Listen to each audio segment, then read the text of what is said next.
Hey, I changed my hat. Alright, 2 stolen intros is enough. I'm gonna come up with something of my own next video, I promise you that. In the meantime, though, we're gonna talk about melee combat and how to get better at it. We'll begin with a description of the types of fights you'll encounter, and then we'll go into stamina usage, and then we'll move on to the 4 most common weapons, and then we'll round out the night with some basic melee tricks. Okay, so to start off with, there are 2 types of melee fights. You can have a fight inside the safe zone, like in James Bay with a duel, or a fight outside the safe zone, like in a faction raid or with someone trying to steal your treasure chest. Fights inside and outside the safe zone have a couple key differences. For starters, you can't be dried when you die in a safe zone. That only happens when you're outside one. Because of that, melee fights outside the safe zone are often a lot more serious. People don't use feinting and special dueling techniques as much. Instead, they focus on getting in as much damage to you as quickly as possible. Now, fighting inside the safe zone is different. Most combat inside safe zones is what's known as a duel. These fights are a true measure of skill with your weapon, and they also make for the best practice. If you're just getting into Northwind, I recommend practicing with duels as much as you can. Keep in mind, though, duels have some unspoken rules. So first off, you should never heal yourself when you're dueling. This is a common mistake many new players make. Don't use bands in a duel. And secondly, you should start not fighting as soon as the duel begins. Instead, walk a few paces backwards so that you start separated from your opponent. This makes the fight more fair. It's pretty self-explanatory why these 2 rules exist, and it's a big part of what separates dueling from actual combat outside safe zone. You won't see any of this shit in an actual fight. Now that we've gone over the different types of fighting, I will explain how to better fight, specifically with your stamina bar. As you should know by now, your stamina goes down every time you swing your weapon, parry a hit, jump, or sprint. It will regenerate, but this takes time, and you don't have a lot of time in a fight. So next we're going to discuss how to most efficiently regen your stamina bar. When regenning stamina, don't hold out your weapon like this in a striking move, and don't block like this in a defensive move. Both of these animations slow down your stamina regen. If you're worried you'll be attacked while regaining stamina, back away from the engagement so that your opponent will have to sprint over to get to you. While you're regaining stamina, you should be crouching with your weapon out like this. Crouching increases your stamina regen even more than standing does. In this pose, you are ready for combat, but you're not wasting excess stamina. Make sure to uncrouch before you start fighting again, though, because you don't want to be slow when you fight. Okay, so let's discuss weapons now. Today we're going to cover the boarding axe, the saber, the great pike, and the bayonet. 4 of the most popular weapons upon recording. But Cobb! You might be shouting. People don't use bayonets anymore, and yes, I understand they are less frequently primary, but a lot of people still use them as their safety weapon, you know. You'll see duelers have them on their backs just in case. They're good for certain situations, and they're good for, boarding axe bayonet combos, you know. They're just not as widely seen. So, the boarding axe is a slow weapon that does great damage but uses a lot of stamina. The advantage of the boarding axe, obviously, is the 70 damage, and the disadvantage is that it's slow and uses, a third of your stamina bar with each swing. Because of its lacking speed, boarding axes can easily be countered by the faster weapons, such as pikes and tomahawks. In order to be an effective boarding axe user, you have to be comfortable with feinting your hits, and you have to know how to get inside another player's hitbox. We'll discuss both of these strategies in detail later.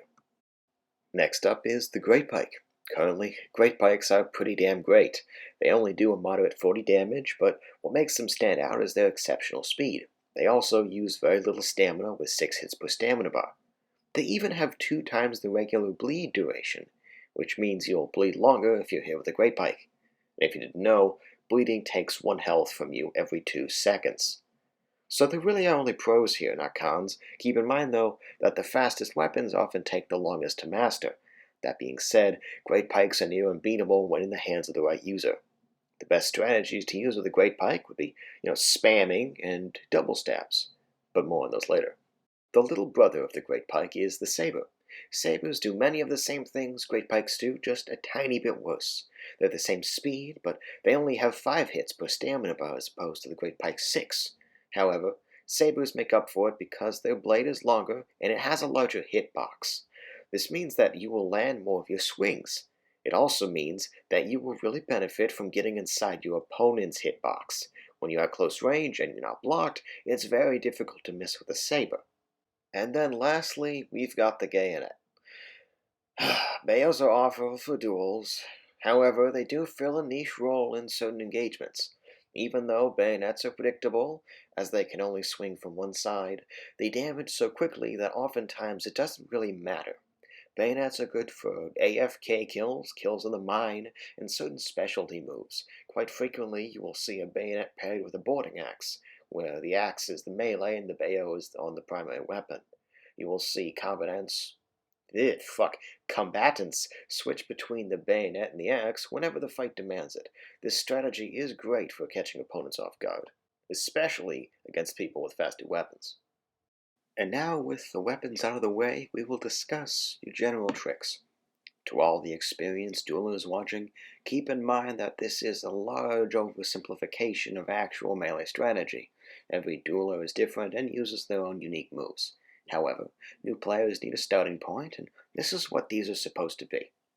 Okay, so the first general trick we have is called getting inside your opponent's hitbox. Essentially, this entails literally going inside your opponent while dueling and only then starting to swing your weapon.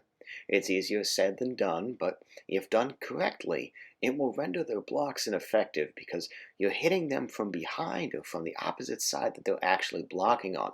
It's very confusing for the opponent. This strategy is difficult to pull off, but it's great for getting around fast weapons that would otherwise block you. And while it works for, most weapons out there, I would strongly recommend using this strategy if you're an axe user or a saber user. Next, we've got what's called feinting. Usually, the best duelers are masters at feinting. It can also be called faking attacks or whatever, but the premise here is still the same. With this strategy, you pretend to attack on one side and then actually attack on the other side. This is pretty standard for duels, and it's one of the earliest tricks people learn. The more advanced duelers string groups of feints together to make themselves even more confusing. Like the last one, this strategy benefits all fighters in general, but it works best with axe users because they have no other way really to land a hit. This next strategy is aptly named spamming. Spamming only works well if you have a fast weapon. Essentially, with spamming, you charge your opponent and repeatedly swing at them from multiple angles until you use up all your stamina with hits. Very frequently, this is what ends up happening with fights outside a safe zone, and I know it sounds retarded, but loads of players do this when they're new to dueling. Tomahawk fighters in specific, that are new to the weapon, they use it all the time.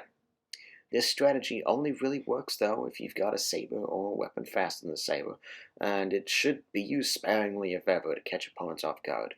If used too much though, they will become accustomed and they will move to counter it. It's quite easy to counter once you expect the thing. So lastly, we've got what's called the double stab. Just like spamming, it works best with faster weapons. With a double stab, you pick a direction and then hit twice in rapid succession. Imagine like your standard hit, just a little bit longer. It's most commonly used with bayonets, pikes, and tomahawks because they're fast enough to deliver 2 blows before getting blocked, but technically speaking, any weapon, even axes, can do this. This strategy should be used sparingly though because it goes through stamina fast and people figure out how to counter it pretty quickly, so always be aware of it. Alright, that's all the tips I've got for you today. I hope you new players out there learned a thing or two. This video was a joy to create, and quite frankly, I'm glad you all stuck through it to the end. The Northwind melee system is astoundingly well done. I basically completed the game 6 months ago, and yet I still get on every day just to duel people in JB. I mean, there's unique combat styles and all sorts of plays you can make. Shit people would see in actual sword fighting. I'm getting ahead of myself. I do apologize for the atrocious quality of the last couple of clips, though. My frame rate dropped to slideshow levels for whatever reason, which is unfortunately all too common when I start recording my gameplay.